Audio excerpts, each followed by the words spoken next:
तमिलनाडु के तटीय इलाके राज्य में सबसे ज्यादा मछली पकड़ने वाले इलाकों में शुमार हैं। इनमें तंजावुर, पुदुकोट्टई और रामनाथपुरम जैसे जिले शामिल हैं। तमिलनाडु देश में सबसे ज्यादा समुद्री मछली पकड़ने वाले राज्यों में एक है।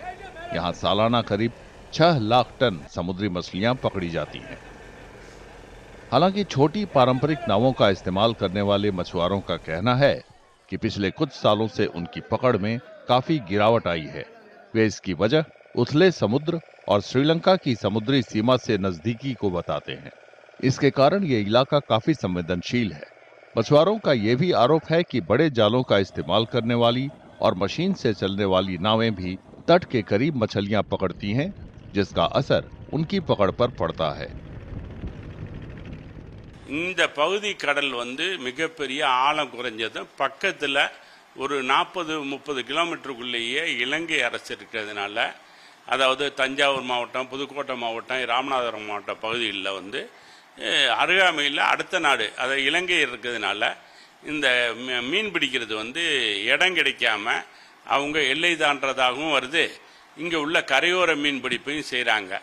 இவங்க கடல் ஒழுங்குமுறை சட்டத்தில் 5 நாட்டிக்கல் மைலுக்குள்ள மீன் பிடிச்சா அவங்களுக்கு அவதாரம் விதிக்கிறதும் அவங்க படகுகளை தடை பண்ணுறதும் மிகப்பெரிய ஒரு வாழ்வாதார இழப்பையும் சந்திச்சு வர்றாங்க ஒவ்வொரு மீனவருமே. காரைக்கால் போட்டு நாகப்பட்டினம் போட்டு எல்லாம் லாஞ்சி மடியை வச்சு இழுத்துக்கிட்டு இருக்காங்க.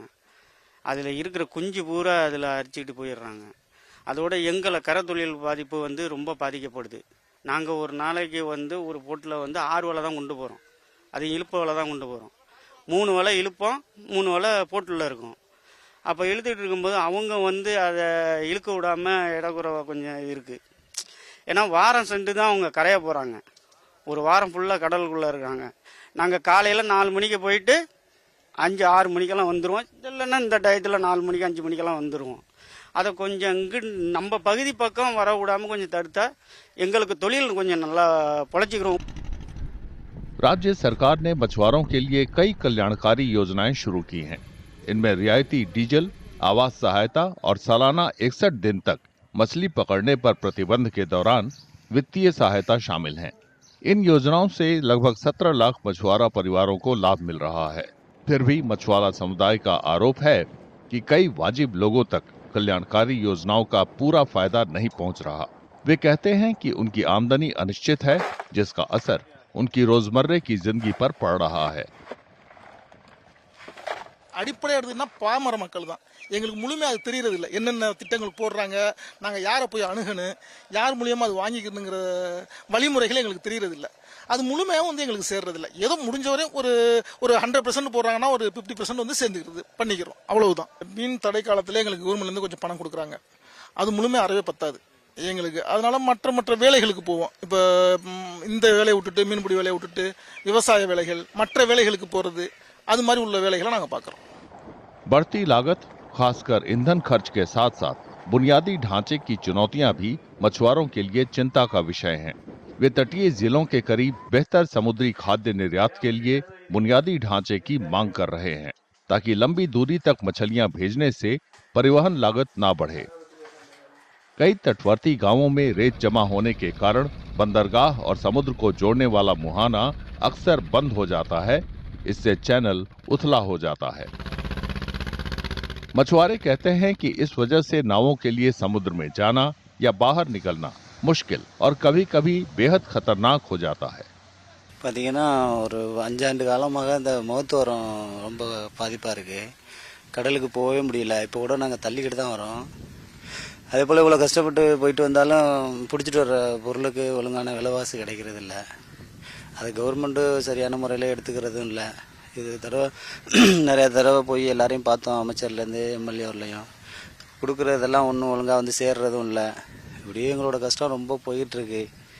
இந்த முகத்துவாரத்தை வெட்டி கொடுத்தாங்கன்னா கொஞ்சம் குயிக்காக நல்லாயிருக்கும். இந்த பகுதியில் ஏற்கனவே துறைமுகம் அமைச்சு கொடுத்தாங்க. அது ஓப்பன் சீலேயே போட்டதுனால, திறந்த கடல் பகுதியில் போட்டதுனால எங்களுக்கு இந்த அளவுக்கு எங்கள் நஷ்டம் ஏற்பட்டு போச்சு.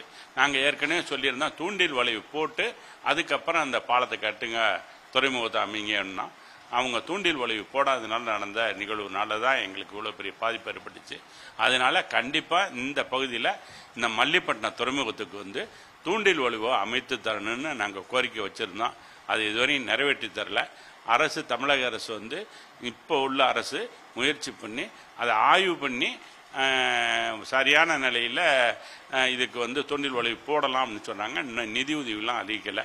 உடனடியாக எங்களுக்கு தூண்டில் வளைவு போட்டு கொடுத்தா தான் மற்ற படகுகளையும் காப்பாற்றலாம், மீனவர்களையும் காப்பாற்றலாம். चुनाव नजदीक आने के साथ प्रमुख राजनीतिक पार्टियां जनसंपर्क अभियान तेज कर रही हैं। वे मछुआरों की आजीविका से जुड़ी चिंताओं को दूर करने का वादा कर रही हैं, क्योंकि इस समुदाय का काफी राजनीतिक प्रभाव है। तमिलनाडु के 600 से ज्यादा तटीय गांवों में 10,48,000 से ज्यादा समुद्री मछुआरे रहते हैं। ये समुदाय चेन्नई समेत 14 तटीय जिलों के लगभग 60 से 70 विधानसभा क्षेत्रों में चुनाव नतीजों को प्रभावित कर सकता है। मछुआरों के कुछ समूहों ने राजनीतिक दलों पर लगातार नजरअंदाज करने का आरोप लगाया है और अपनी राजनीतिक पार्टी बनाने की योजना का ऐलान किया है। तमिलनाडु विधानसभा की 234 सीट के लिए 23 अप्रैल को मतदान होगा। वोटों की गिनती 4 मई को होगी।